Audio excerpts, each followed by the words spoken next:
स्वागत है आपका पॉजिटिव इनबॉक्स हिंदी चैनल पर। इस चैनल पर आपको नई नई और दिलचस्प कहानियां मिलती हैं। अगर आप पहली बार इस चैनल पर आए हैं तो चैनल को सब्सक्राइब कर लीजिए और वीडियो अच्छी लगे तो कमेंट और लाइक करना बिल्कुल मत भूलिएगा।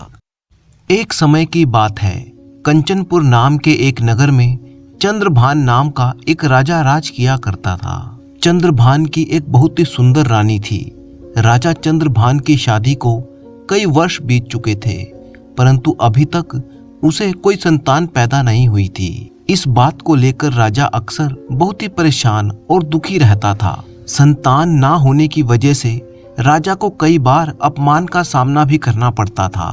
अक्सर राजा के सामने तो कोई कुछ नहीं कहता था, परंतु राजा की पीठ पीछे लोग उसे निसंतान राजा कहकर बुलाते थे।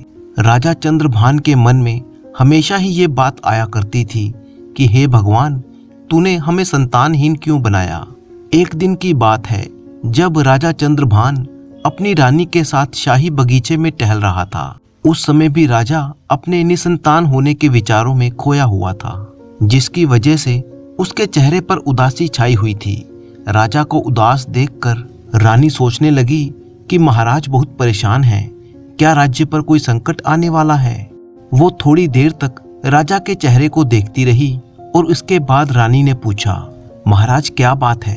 जब भी आप बगीचे में मेरे साथ टहलते हैं तो आपका चेहरा हमेशा खिला रहता है, लेकिन आज आपके चेहरे पर इतनी उदासी क्यों है? आपके चेहरे पर चिंता की लकीरें साफ दिखाई दे रही हैं। राजा, जो उस समय बहुत ही परेशान था, उसने एक ठंडी सांस ली और कहने लगा, रानी, हम आपको क्या बताएं? आप ये जानकर क्या करेंगी कि हमारी क्या परेशानी है?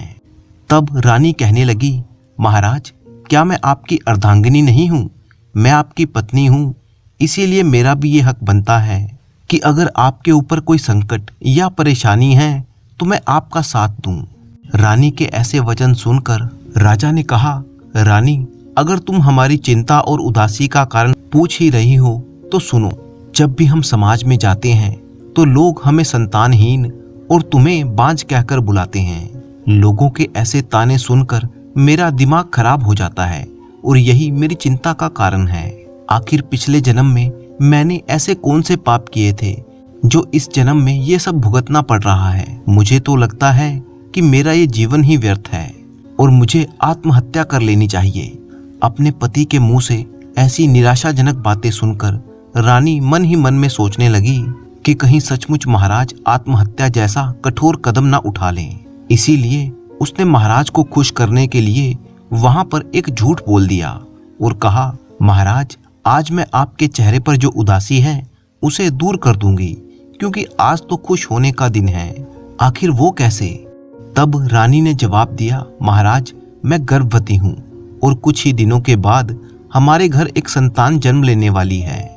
राजा ने कहा, क्या सच? तुम कहीं झूठ तो नहीं कह रही हो? महाराज, मैं भला झूठ क्यों बोलूंगी? ये बात बिल्कुल सच है कि मैं अब गर्भवती हो गई हूँ और जल्द ही हमारे घर एक बच्चा पैदा होने वाला है। इसीलिए अब आपके चेहरे पर उदासी अच्छी नहीं लगती। आप मुस्कुराइए, खुशियां मनाइए। अपनी पत्नी के मुंह से ऐसी बातें सुनकर राजा को उस पर विश्वास हो गया और राजा के चेहरे पर खुशी की झलक दिखाई देने लगी। राजा अब बहुत ही प्रसन्न था। अब रानी ने अपने पति को खुश करने के लिए झूठ तो बोल दिया था, लेकिन सच बात तो ये थी कि वो गर्भवती नहीं थी। समय धीरे धीरे बीतने लगा और जब समय के अनुसार बच्चे के जन्म लेने का समय आया, तब रानी घबराने लगी और विचार करने लगी कि मैंने महाराज को खुश करने के लिए झूठ तो बोल दिया, लेकिन अब मैं क्या करूं? जब महाराज आकर बच्चे के बारे में पूछेंगे कि बच्चा कहाँ पर है, बच्चे को मुझे दिखाओ, तो मैं क्या कहूंगी? उन्हें क्या बताऊंगी? रानी ये सब कुछ सोचकर बहुत ही दुखी होने लगी और भगवान से प्रार्थना करने लगी कि हे भगवान, हे प्रभु, मेरी रक्षा कीजिए, मेरी लाज को बचा लीजिए। मैंने तो केवल अपने पति को खुश करने के लिए ये झूठ बोला था, परंतु मेरे गर्भ में तो कुछ भी नहीं है। ये सब विचार करने के बाद रानी ने अपनी एक बहुत ही भरोसेमंद दासी को बुलाया और उससे कहने लगी, लता, आज तक मैंने तुमसे कोई बात नहीं छुपाई। आज मैं तुम्हें एक सच बताना चाहती हूँ कि मैं गर्भवती नहीं हूँ, मेरे गर्भ में कोई संतान नहीं है। मैंने तो सिर्फ राजा को खुश करने के लिए ये बात कह दी थी। अब तुम ही मेरे झूठ को सहारा दो। तुम इस बात को महाराज या किसी और व्यक्ति को मत बताना। रानी की बात सुनकर दासी कहने लगी, महारानी जी आप निश्चिंत रहिए, मैं किसी को भी इस बारे में नहीं बताऊंगी, ना ही महाराज को और ना ही किसी और को। परंतु जब बच्चे के जन्म का समय आएगा तब आप क्या करेंगी? रानी कहने लगी, लता मैंने उसका भी उपाय सोच लिया है। तुम इसी समय जाओ और हमारे राज ज्योतिषी को बुलाकर लेकर आओ। कुछ देर के बाद ही राज ज्योतिषी रानी के कक्ष में पहुंचा। रानी तब ज्योतिषी से कहने लगी, ज्योतिषी जी मैं आपको एक ऐसा काम सौंपना चाहती हूँ जिसके बदले में आपको 5000 स्वर्ण मुद्राएं दी जाएंगी। 5000 स्वर्ण मुद्राओं की बात सुनते ही ज्योतिषी की आंखें चमकने लगी। वो कहने लगा, महारानी जी इतने धन के लिए तो मैं कोई भी काम कर सकता हूँ, आप आदेश तो दीजिए। तब रानी ने कहा, असल में बात यह है कि मैंने महाराज को खुश करने के लिए उनसे एक झूठ बोल दिया था कि मैं गर्भवती हूँ, परंतु जैसे जैसे बच्चा पैदा होने का समय नजदीक आ रहा है तो मेरी चिंता बढ़ने लगी है। मेरी योजना ये है कि आप महाराज के पास जाइए और उन्हें होने वाले बच्चे के भविष्य के बारे में बताइए। उनसे ये कहिए कि महाराज यदि आप अपने बच्चे की शक्ल देखेंगे तो ये एक बहुत ही बड़ा अपशकुन होगा। यदि बच्चे के समय उन्होंने अपनी संतान का चेहरा देखा तो कोई बड़ी दुर्घटना हो सकती है। उनसे ये भी कहिएगा कि इस अपशकुन से बचने के लिए वो मुझे किसी ऐसे एकांत स्थान पर भेज दें जहां ना तो वो मुझे और ना ही अपनी संतान को देख सकें। उन्हें ऐसा तब तक करना पड़ेगा जब तक कि उनकी संतान युवा ना हो जाए। रानी की बात सुनकर ज्योतिषी कहने लगा, आप निश्चिंत रहिए रानी जी, मैं महाराज को ये बात अच्छी तरह से समझा दूंगा और मुझे पक्का विश्वास है कि वो मेरी बात को कभी टालेंगे नहीं। इतना कहने के बाद ज्योतिषी वहां से चला गया। वो सीधा महाराज के पास पहुंचा और कहने लगा, महाराज की जय हो। महाराज मुझे सूचना मिली है कि महारानी जी गर्भवती हैं और जल्दी ही एक संतान को जन्म देने वाली हैं। इसीलिए मैं आपको बधाई देने चला आया और साथ ही साथ मैंने होने वाले बच्चे के भविष्य की गणना भी कर ली है और मैं उसी के बारे में आपको सावधान करने आया हूँ। राजा कहने लगा, ज्योतिषी जी आखिर ऐसी क्या बात है जो आप हमें सावधान करना चाहते हैं? महाराज आपकी होने वाली संतान का भविष्य तो अच्छा है, परंतु उसके युवा होने तक आपको अपनी संतान का चेहरा नहीं देखना। अगर आपने अपने बच्चे के जन्म के समय से लेकर उसके जवान होने तक उसका चेहरा देख लिया तो कोई बड़ी मुसीबत आ सकती है, यहाँ तक कि उसके प्राण भी जा सकते हैं। इसीलिए मेरा परामर्श तो यही है कि आप रानी जी को किसी दूर एकांत स्थान में एक महल बनवाकर उन्हें वहां पर भेज दीजिए और वहीं पर आपकी संतान का पालन पोषण किया जाए। जब आपकी संतान युवा हो जाएगी तब आप उसका चेहरा देख सकेंगे।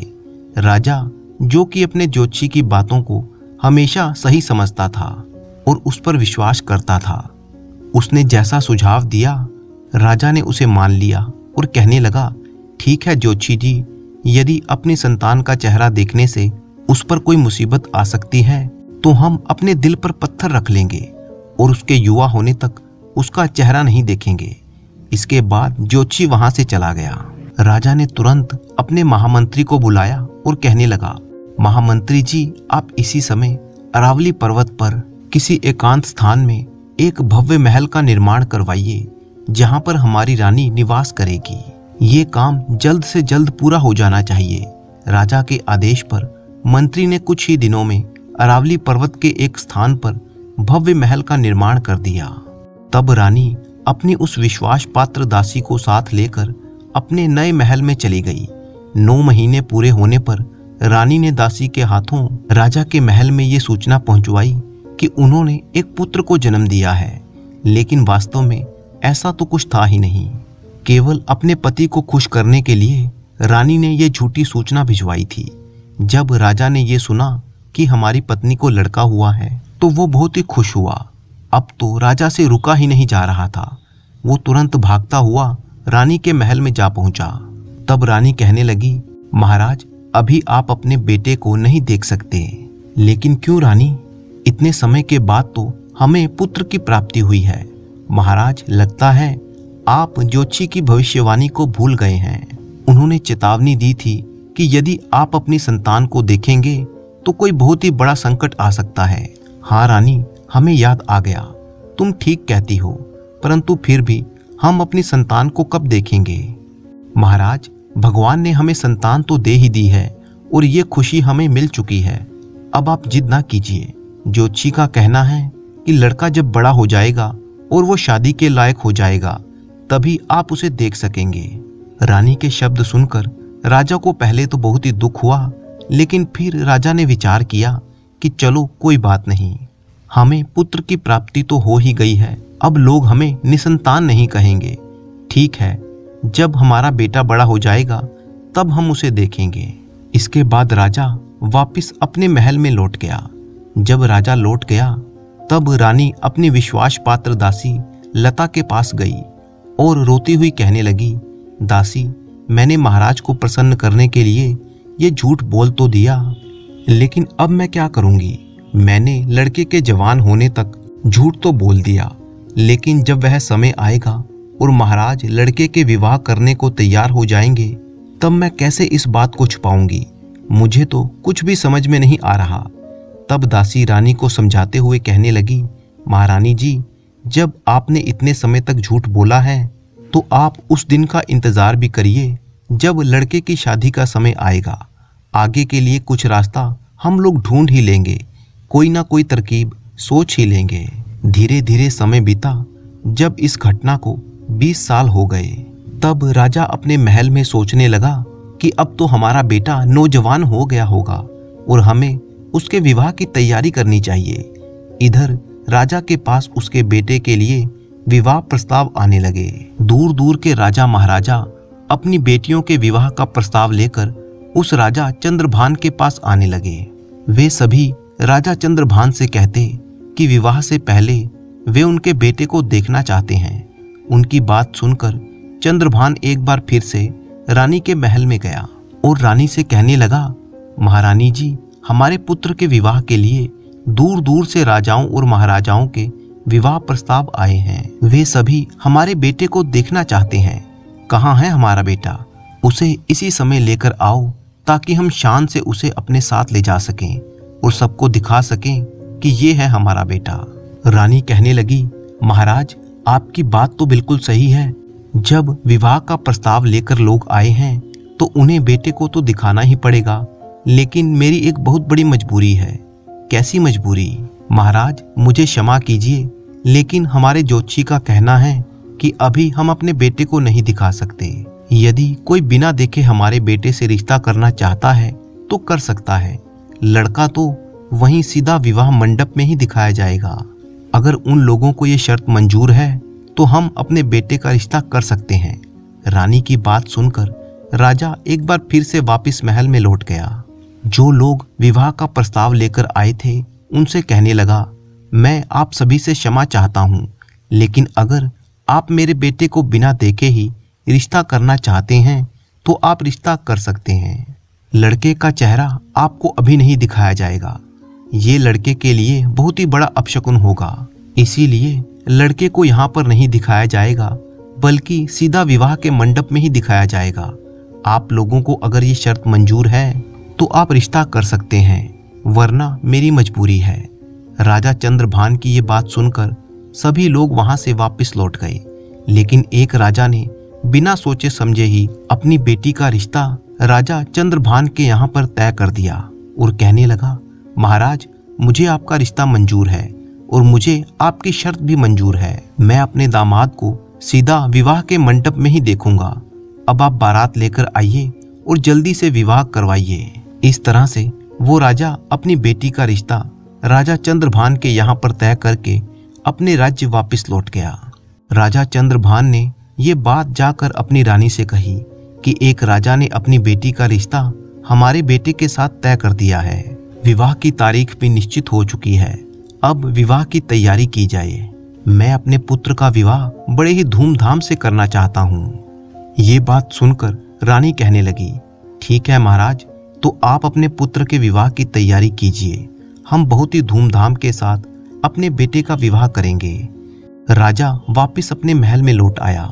रानी ने महाराज से कह तो दिया था, परंतु अंदर ही अंदर वो बहुत ही दुखी हो रही थी। वो अपनी दासी को बुलाकर कहने लगी, दासी अब क्या होगा? अब तो विवाह भी तय हो गया है और तिथि भी निश्चित हो गई है। अब मैं कैसे इस बात को छिपाऊंगी? मुझे तो कुछ भी समझ में नहीं आ रहा। मैं पछता रही हूँ कि मैंने ऐसा झूठ क्यों बोला। तब दासी रानी को हौसला देते हुए कहने लगी, रानी जी, जब आपने झूठ बोला ही है तो अब आप ईश्वर की शरण में जाइए, उनसे प्रार्थना कीजिए। मुझे विश्वास है कि भगवान कोई ना कोई रास्ता अवश्य निकाल देंगे। इधर जब शादी की तिथि आ गई तो राजा ने बारात सजवाई। जब सारी तैयारियां पूरी हो चुकी तब राजा ने रानी के पास खबर पहुंचवाई कि हमारे बेटे को दूल्हा बनाया जाए ताकि हम बारात लेकर शादी के लिए जा सकें। रानी ने महाराज को समझाते हुए कहा कि आप अभी भी अपने पुत्र को ना देखें, आप भी विवाह के मंडप में ही पुत्र को देखें, वरना कोई दुर्घटना हो सकती है। ठीक है रानी, मैंने इतने दिनों तक इंतजार किया, अब थोड़े ही समय की बात है। इतना कहकर राजा वापस अपने महल की ओर चला गया।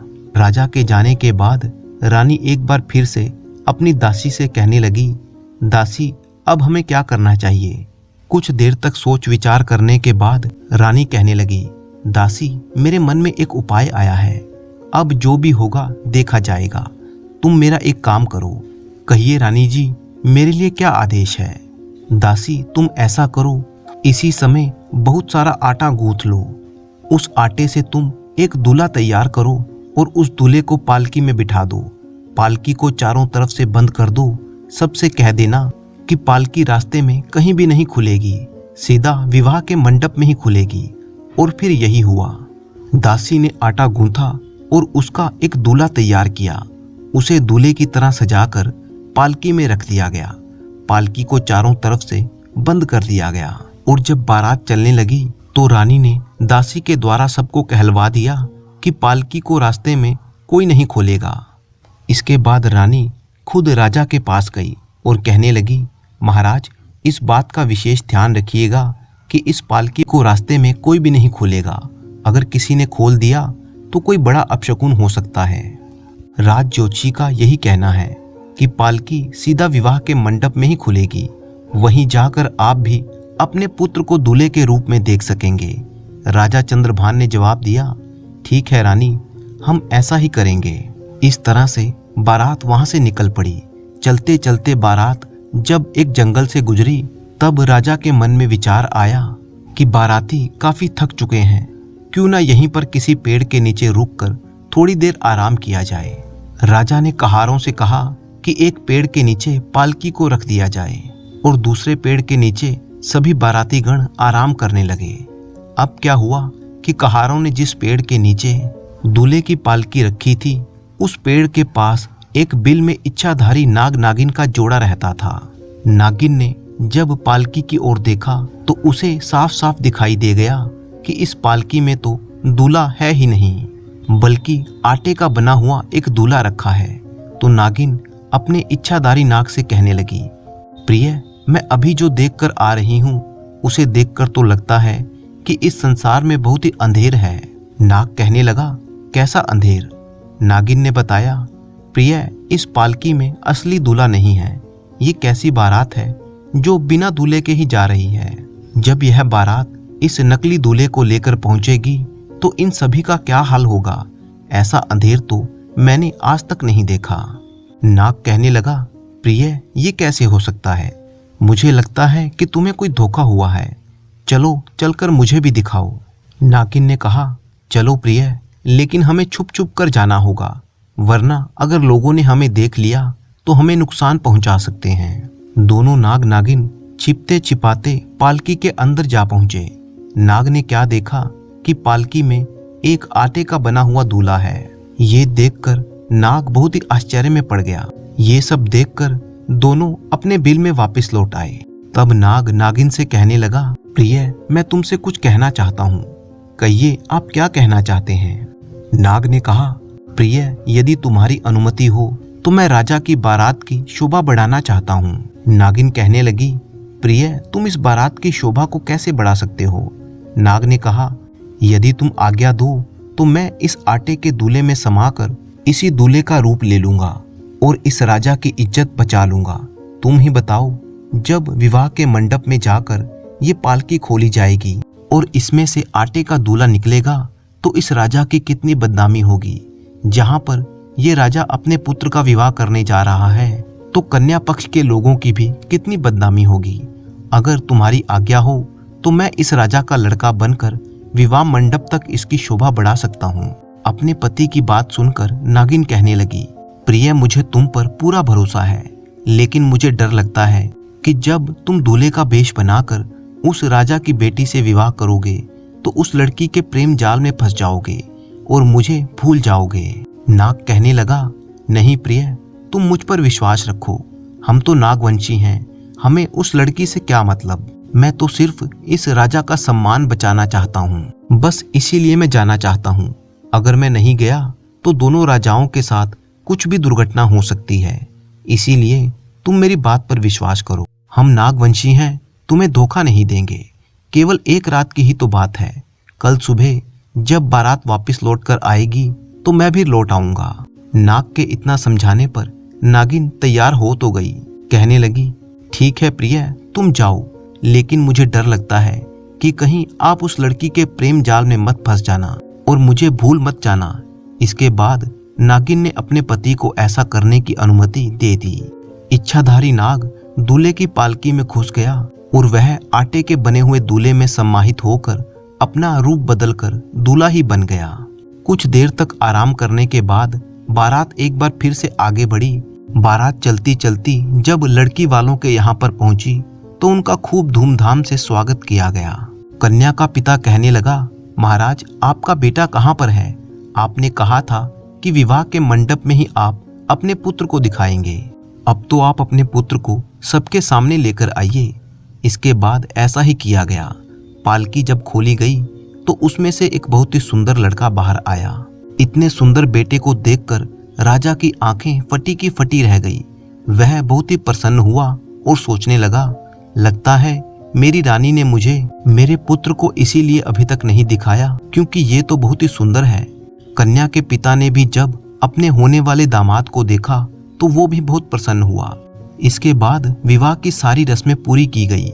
इच्छाधारी नाग का विवाह राजा की बेटी के साथ हो गया। विवाह पूरा हो जाने के बाद जब राजा चंद्रभान वापस अपने राज्य की तरफ लौटने लगा तब उस इच्छाधारी नाग ने कहा, पिताजी, मैं चाहता हूं कि मेरी पालकी अलग हो और मेरी पत्नी की पालकी अलग हो। राजा चंद्रभान ने कहा, ठीक है पुत्र, जैसी तुम्हारी इच्छा। राजा चंद्रभान ने कन्या के पिता से कहा कि आप 2 अलग अलग पालकियां तैयार करवाइए। एक पालकी में मेरा बेटा और दूसरी पालकी में हमारी पुत्र वधू जाएगी। और फिर ऐसा ही किया गया। 2 अलग अलग पालकियां तैयार करवाई गई जिसमें एक पालकी में दूल्हा और दूसरी में दुल्हन को बिठाया गया। बारात वापस अपने राज्य की तरफ लौट चली। एक बार फिर से बारात उसी स्थान पर आराम करने के लिए रुकी जहां पर वो पहले भी रुकी थी। राजा ने दोनों पालकियों को एक पेड़ के नीचे रखवाया और कहा कि थोड़ी देर आराम करने के बाद हम आगे बढ़ेंगे। दोनों पालकियों को एक वृक्ष के नीचे रखकर सभी बाराती आराम करने लगे। तब वो इच्छाधारी नाग जो दूल्हा बना हुआ था वह वापस अपने नाग रूप में आकर अपनी पत्नी के पास पहुंचा, जहां उसकी पत्नी नागिन बड़ी ही बेसब्री से उसका इंतजार कर रही थी। अपने पति को आता देखकर नागिन बहुत ही खुश हुई और पूछने लगी, क्यों प्रिय, क्या तुमने राजा की बारात की शोभा बढ़ा दी? जवाब में नाग कहने लगा, हाँ प्रिय, मैंने उस राजा की इज्जत बचा ली और उसकी लड़की से विवाह भी कर लिया। वो दुल्हन दूसरी पालकी में बैठी है। ये सुनकर नागिन बहुत ही खुश हुई और कहने लगी, प्रिय, तुमने बहुत ही अच्छा काम किया है, लेकिन अब आप कहीं मत जाइएगा, आप यहीं मेरे पास रहेंगे। तब नाग कहने लगा, प्रिय, मैं तुमसे एक अनुमति और चाहता हूँ। ये सुनकर नागिन कहने लगी, प्रिय, अब तुम मुझसे और क्या चाहते हो? नाग बोला कि बारात में तो मैंने राजा की इज्जत बचा ली, लेकिन अब जो नई नवेली दुल्हन आई है, जब वह अपने ससुराल में जाएगी और इसे अपना पति नहीं मिलेगा तो इसका क्या हाल होगा। मैं इस बात को सोच सोच कर बहुत ही दुखी हो रहा हूँ। और मैं इसी बारे में तुमसे बात करना चाहता हूँ, लेकिन मेरी हिम्मत नहीं हो रही। क्या तुम इस बात की अनुमति दोगी? नागिन कहने लगी, मुझे इस बात से कोई मतलब नहीं है। आपने इस राजा की इज्जत रख ली, बस इतना ही काफी है। अब आप यहाँ से कहीं और नहीं जाएंगे। तब नाग बहुत देर तक अपनी नागिन को इस बारे में समझाता रहा और कहने लगा कि अगर इस लड़की को अपने ससुराल पहुंचकर अपना पति नहीं मिला तो अवश्य ही ये मर जाएगी, और मैं ज्यादा नहीं, सिर्फ आपसे 2 दिन का समय चाहता हूँ। 2 दिन के बाद मैं तुम्हारे पास वापस लौट आऊंगा, क्योंकि 2 दिन के बाद ये कन्या अपने मायके जाएगी, तब मैं आपके पास वापस चला आऊंगा।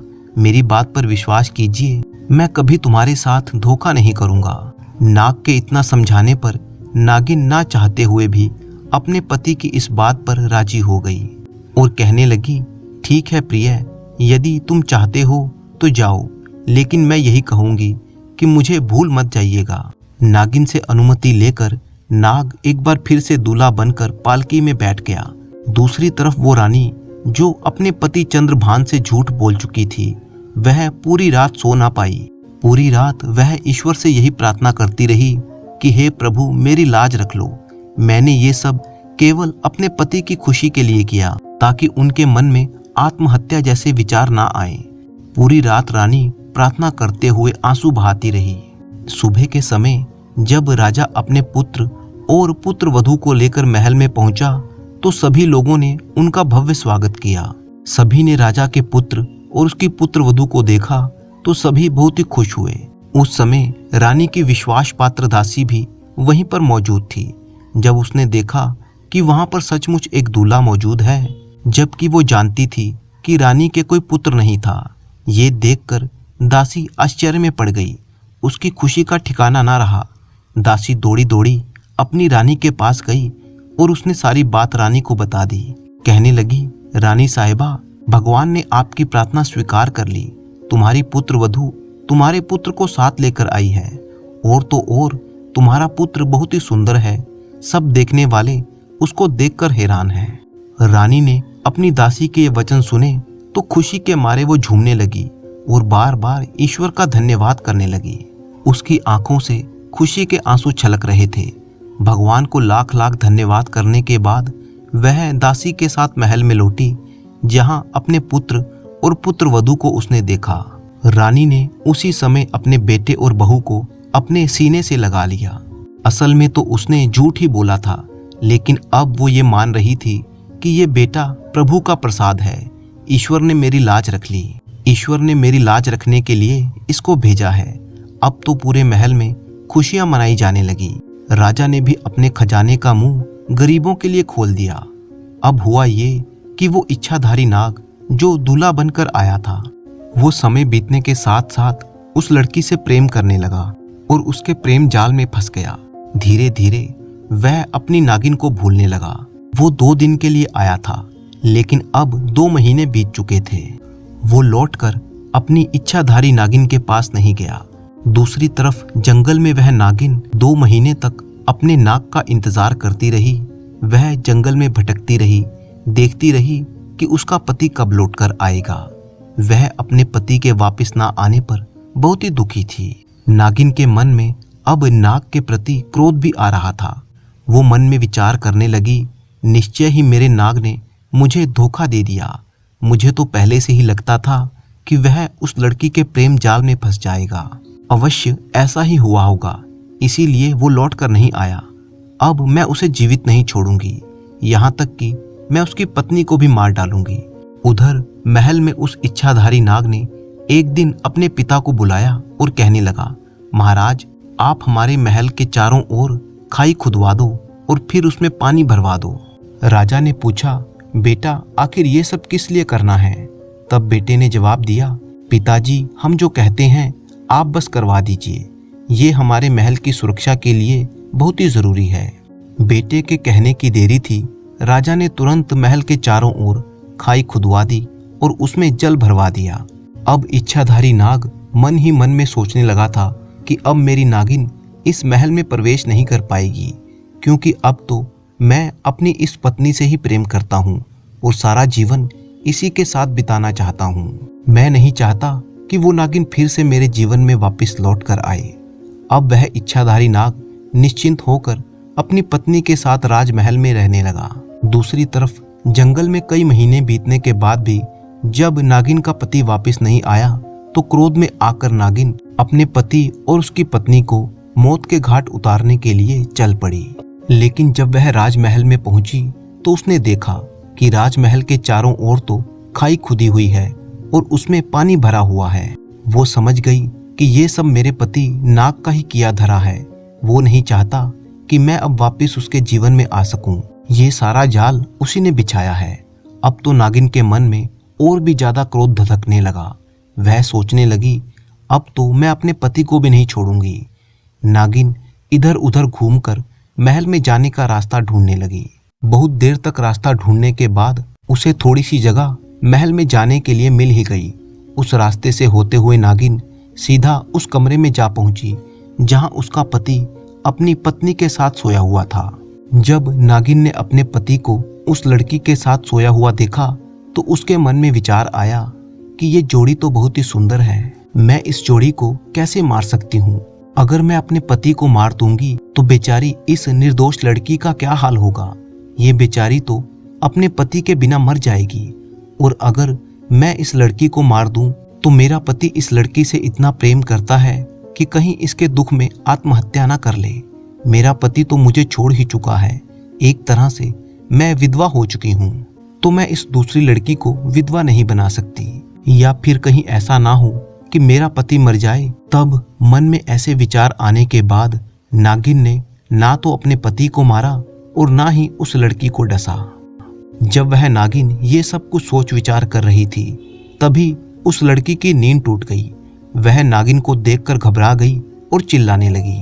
उसकी आवाज सुनकर उसका पति भी जाग गया। जब इच्छाधारी नाग ने अपनी नागिन को अपने सामने देखा तो समझ गया कि वो अवश्य ही उन दोनों से बदला लेने के लिए आई है। परंतु नागिन ने ऐसा कुछ नहीं किया।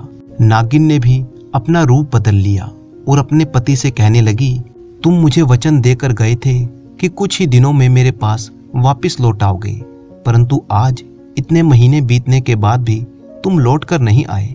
नई नवेली दुल्हन उन दोनों की बातों को सुनकर बहुत ही हैरान हो रही थी। उसे समझ में नहीं आ रहा था कि आखिर ये सब क्या हो रहा है। तब उसके पति ने उसे सारी बात समझाते हुए बताया कि वह एक इच्छाधारी नाग है और किस तरह से उसने उस लड़की के साथ विवाह किया था ताकि उसकी इज्जत को बचा सके। लेकिन अब वह उससे प्रेम करता है और उसी के साथ अपना जीवन बिताना चाहता है। वो लड़की भी अपने पति से बहुत ही प्रेम करती थी। जब उसे सारी सच्चाई का पता चला तो वह अपने पति से कहने लगी, स्वामी, आपने तो मेरा सम्मान बढ़ाने के लिए ये सब कुछ किया था, इसमें आपका कोई दोष नहीं है। जहाँ तक आपकी पहली पत्नी की बात है तो मुझे उनसे कोई आपत्ति नहीं है। मैं तो उन्हें अपनी बड़ी बहन की तरह मान चुकी हूँ। यदि आपकी अनुमति हो और आपकी पहली पत्नी भी इस बात के लिए तैयार हो तो हम दोनों बहनें बनकर भी आपके साथ रह सकती हैं। आखिर हम सभी एक दूसरे से प्रेम करते हैं। शायद विधाता का यही फैसला है कि हम दोनों बहनें बनकर आपको अपना पति मान लें। उस लड़की के मुंह से ऐसी बातें सुनकर नागिन की आंखों से आंसू बहने लगे और वो कहने लगी, बहन, जब मैं यहाँ पर आई थी तो निश्चय ही तुम्हें मौत के घाट उतारना चाहती थी, परंतु तुम्हारे दिल में मेरे प्रति इतना प्रेम है, ये देखकर मैंने ये निश्चय कर लिया है कि मुझे तुम्हारा प्रस्ताव मंजूर है। हम दोनों बहनें बनकर इस महल में रहेंगी और अपने पति की सेवा करेंगी। नाग, जो ये सब कुछ देख रहा था, वह भी उन दोनों के प्रेम को देखकर भावुक हो गया और कहने लगा कि अगर विधाता को यही मंजूर है तो यही सही। हम सब एक साथ मिलकर एक परिवार की तरह रहेंगे। इसके बाद वह इच्छाधारी नाग अपनी दोनों पत्नियों के साथ एक सुखपूर्वक जीवन बिताने लगा। अगली कहानी शुरू करने से पहले मैं धन्यवाद करना चाहता हूं अपने ऐसे सब्सक्राइबर्स का जो हमारी कहानी पर नियमित रूप से कमेंट करते हैं। इनके नाम हैं शीला ऊना से, चेतन गुप्ता कानपुर से, आशुतोष सिंह सासाराम बिहार से, संजय कुमार मुजफ्फरपुर से, नन्नू जोधपुर से, राजेश जयपुर राजस्थान से, अंशु द्विवेदी मध्य प्रदेश से, सौरभ दार्जिलिंग से, मुकेश सक्सेना फर्रुखाबाद से, विशाल यूएसए से, पिंकी तिवारी बिहार से, प्रदीप राणा हरियाणा से, आशु पाल मेरठ से, प्रोमिला राय दार्जिलिंग से, बबीता गुप्ता नेपाल से, अमिता कोलकाता से। तो फिर आप भी हमारी वीडियो पर अच्छे अच्छे कमेंट करें, साथ ही अपना नाम और अपने शहर का नाम ज़रूर लिखें। इस वीडियो को आप लाइक अवश्य करें ताकि इस वीडियो पर कम से कम 2000 लाइक्स हो सकें। प्रीतमपुर गांव का रहने वाला किसान सत्तू, जिसके घर में कोई संतान नहीं थी, उसके विवाह को कई साल गुजर चुके थे। वैसे तो सत्तू के घर में किसी चीज की कोई कमी नहीं थी, परंतु संतान की कमी दोनों पति पत्नी को दुखी कर देती थी। संतान के लिए सत्तू ने सारे उपाय किए, मंदिरों में माथा टेका, साधु संतों की सेवा की। आखिरकार भगवान ने उसकी सुन ही ली। उसके घर एक सुंदर बालक ने जन्म लिया। ऐसा सुंदर बालक मानो कि कोई फूल हो। बच्चा पैदा होने की खुशी में सत्तू ने पूरे गांव को दावत दी। जब बालक अभी 2-3 दिन का ही था और माँ उसके साथ खेल रही थी, तो अचानक माँ ने महसूस किया कि बालक के मुख से कुछ सुगंध आ रही है, परंतु अगले ही पल वो सुगंध गायब हो गई। माँ ने अपना वहम समझा, परंतु कभी कभी जब वह बच्चे के साथ खेलती तो उसने गौर किया कि बच्चा जब जब हंसता है तो उसके मुख से चमेली के फूल की खुशबू आती है। उसने ये बात अपने पति को बताई। पहले तो सत्तू ने अपनी पत्नी की बात पर विश्वास नहीं किया, परंतु जब उसने खुद भी अनुभव किया कि बच्चे के हंसने पर उसके मुख से चमेली की खुशबू आती है, तो वह भी आश्चर्यचकित रह गया। अपने बच्चे के इस विशेष गुण पर पति पत्नी बहुत ही खुश थे। आखिरकार उन्होंने बच्चे का नाम रखा चमेली राजा, क्योंकि उसके हंसने पर चमेली की खुशबू जो आती थी।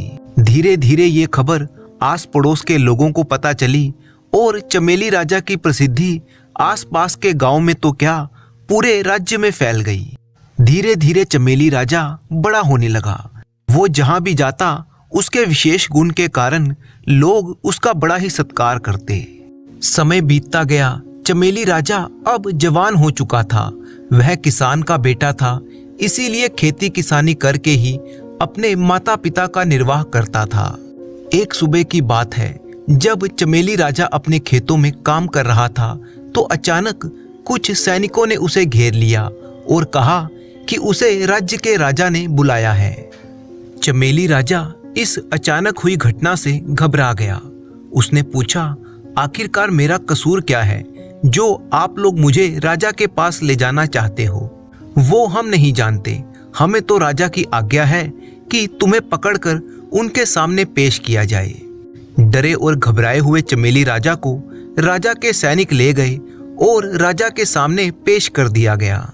राजा ने बड़े ही स्नेह भाव से कहा, हमने सुना है कि तुम जब हंसते हो तो तुम्हारे मुख से चमेली की सुगंध निकलती है और पूरे वातावरण को महका देती है। हम तुम्हारे इस गुण की पुष्टि करना चाहते हैं और साथ ही साथ ये आश्चर्यचकित घटना देखना भी चाहते हैं। इसीलिए हमारा आदेश है कि तुम हंसो। चमेली राजा एकदम से सन्न रह गया। उसने ये कभी कल्पना भी नहीं की थी कि इस प्रकार का आदेश उसे मिलेगा। उसने अनेक प्रयत्न किए किंतु विफल रहा। हंसी आई ही नहीं। वो क्या करे? हंसी प्राकृतिक रूप से अपने आप ही आनी चाहिए, तभी चमेली की सुगंध फैलती है, वरना नहीं। राजा ने उसे अनेक प्रकार से उत्साहित किया, धन और इनाम का लालच भी दिया, परंतु चमेली राजा को हंसी नहीं आई। अब महाराज को क्रोध आने लगा। उन्होंने कहा, या तो तुम मेरे आदेश की अवहेलना कर रहे हो या फिर तुम में कोई विशेष गुण नहीं है और तुम्हारे बारे में सब बातें झूठी हैं। खैर, कारण जो भी हो, तुम्हें इसकी सजा मिलेगी और कारागार में रखा जाएगा। राजा ने आदेश दिया कि इसे नगर से बाहर बने हुए विशेष कारागार में बंद कर दिया जाए और पहरेदारों को खबरदार कर दिया जाए कि यदि किसी कारण से इसे हंसी आ जाए तो तुरंत मुझे सूचना दी जाए। सैनिकों ने चमेली राजा को नगर के बाहर बने हुए एक विशेष कारागार में बंद कर दिया। चमेली राजा बेचारा कारागार में बंद बहुत ही उदास था। वो सोचने लगा कि उसे कभी आशा भी ना थी कि जिस गुण के कारण उसे सभी जगह सम्मान मिलता है, आज उसी गुण के कारण उसे कारागार में सड़ना पड़ रहा है। बेचारा सारी रात कारागार में करवटें बदलता रहा, उसे नींद नहीं आई। कारागार के पास ही एक झोपड़ी थी, उसमें कोई युवक रहता था। कारागार की खिड़की से वो झोपड़ी साफ दिखाई देती थी और वहां की आवाजें भी सुनाई देती थी। अब चमेली राजा को कारागार में कोई काम तो नहीं था, तो अक्सर वह खिड़की से उस झोपड़ी को देखता रहता। अगली रात को उसने देखा कि जब घना अंधकार छा गया तो महल की तरफ से कोई औरत उसकी झोपड़ी में आई।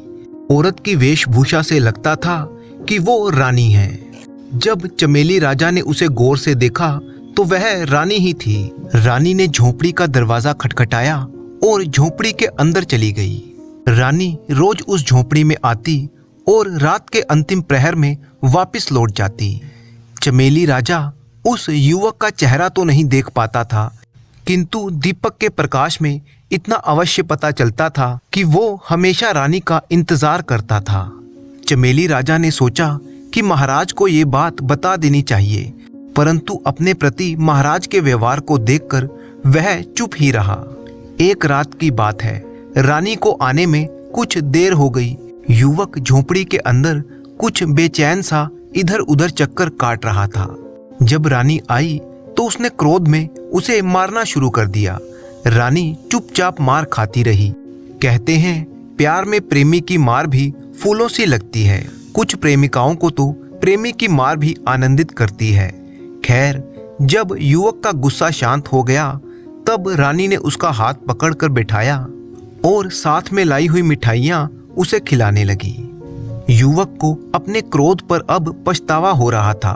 उसने रानी से कहा, मुझे माफ कर दो प्रिय, मिलन में विलंब से मेरी बुद्धि खराब हो गई थी और मैंने तुम्हारे फूलों जैसे शरीर को क्षति पहुंचाई। रानी ने कहा, नहीं प्रियतम, क्षमा नहीं मांगो। तुम्हारे लात घूंसों और हाथों के स्पर्श से मुझे असीम आनंद की अनुभूति होती है। मुझे लग रहा था मानो मैंने सारे जहां की सैर कर ली। झोपड़ी के पिछवाड़े एक धोबी बैठा हुआ था। युवक तथा रानी की बातों को वो सुन रहा था। असल बात यह थी कि उस धोबी का गधा खो गया था। उसे ढूंढते ढूंढते जब वह थक गया और सुस्ताने के लिए झोपड़ी के पिछवाड़े जा बैठा। उसने जब रानी के मुंह से सुना कि मैंने सारे जहां की सैर कर ली तो वह चौंक उठा। धोबी को लगा कि इस औरत ने जब सारे जहान की सैर कर ली है तो अवश्य ही कहीं ना कहीं उसका गधा भी देखा होगा। वह उठकर झोपड़ी के दरवाजे पर आया और दस्तक देने लगा। दरवाजा रानी ने खोला। धोबी उससे कहने लगा, आपने सारे जहां की सैर की है, यदि कहीं पर मेरा गधा देखा हो तो बताने का कष्ट करें, मैं उसे ढूंढने में अपने आप को असमर्थ पा रहा हूँ। चमेली राजा कारागार की खिड़की से ये सारा तमाशा देख और सुन रहा था। धोबी की बात सुनकर वह खिलखिलाकर हंसने लगा। इतना हंसा कि हंसी रुकने का नाम ही ना ले। जब प्राकृतिक हंसी का फुवारा फूटा तो चारों तरफ चमेली की सुगंध फैलती चली गई। पहरेदार तुरंत राजमहल की तरफ दौड़े और महाराज को ये खुशखबरी सुनाई। ये चमत्कार देखने के लिए स्वयं महाराज और राजमहल के लोग कारागार की तरफ दौड़ पड़े। इसके बाद अगले दिन महाराज ने चमेली राजा को अपने दरबार में प्रस्तुत होने का आदेश दिया। जब चमेली राजा महाराज के सामने आया तो महाराज ने उससे उसके हंसने का कारण जानना चाहा। चमेली राजा बिल्कुल चुप रहा, परंतु बार बार राजा के कहने पर उसने कहा, महाराज, यदि आप मेरी जान की सलामती का वचन दें तो मैं आपको पूरी घटना बता सकता हूँ। राजा ने कहा, ठीक है, हम वचन देते हैं, तुम पूरी बात हमें बताओ। इसके बाद चमेली राजा ने सारी घटना विस्तार से महाराज को कह सुनाई। सारी घटना सुनकर महाराज को अपने व्यवहार पर पश्चाताप हुआ। उसने चमेली राजा को कैद से मुक्त कर दिया और बहुत सा इनाम देकर सम्मान पूर्वक उसे विदा किया। अपनी रानी को दूसरे पुरुष से संपर्क रखने के कारण कारागार में डाल दिया। अब चमेली राजा के पास बहुत सी धन दौलत थी। और वह अपने माता पिता के पास आ गया। कुछ दिनों बाद ही चमेली राजा का विवाह एक बड़ी ही सुंदर युवती से कर दिया गया और वह आनंद पूर्वक अपना जीवन बिताने लगा।